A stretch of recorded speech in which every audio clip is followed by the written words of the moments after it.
Deməli 1, 2-də 1, 3-də 1, 4-də 1, bu 6-da 1 hansıdır? Deməli, tamı bərabər hissələrə bölüb onlardan birini qeyd edək. Bəli.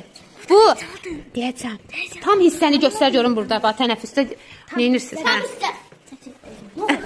50 hissələr, tam və bərabər hissələr. İkinci hissə. Hə. Üçüncü hissə. Tamın 3-də 1 hissəsi. Tamın 4-də 1 hissəsi. 4-dən 1 hissəsi hansıdır? Budur. Beşinci hissə. Hə. 5-də 1 hissəsi. 5-dən 1 hissəsini Altıda bir göstər. hissə. Nəzrin 1-1 də. 1-1. Yusif hanı? 5. Yaxşı 5. O belə şunur var ya, onu oxşayır. Onu oxşayır. Yaxşı. Yaxşı 5-dən 2 hissəsini göstərin. 5-dən 2 hissəsi. 2-də 1 hissəsi. 5-də 2. 5-dən 2. 5, 1 üstə 1, 2. Allah, afərin sizə. Yaxşı. 12-də 3 hissəsini göstərin. 12-də 3.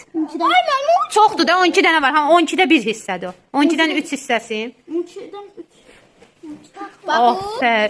Aferin. Yusuf sən də çoxdur orada. Yusuf sən də götür. Yaxşı Yusuf. Sən onda Yusuf. Onda 2 hissəsini göstər. Hanı Yusuf? Hə, yaxşı. 2. Hə, onda 2 Yusuf Bu gəl. Wi-Fi-ın ortasına kəsilmiş oxşayır. Hə, Nazik elə. forması. Orada da kamera göstərmiş buraya Ben göstərmiş. deyim. Nə deyim? Altda 5 hissəsini göstər. Yaxşı. 1-1 də. 1-1.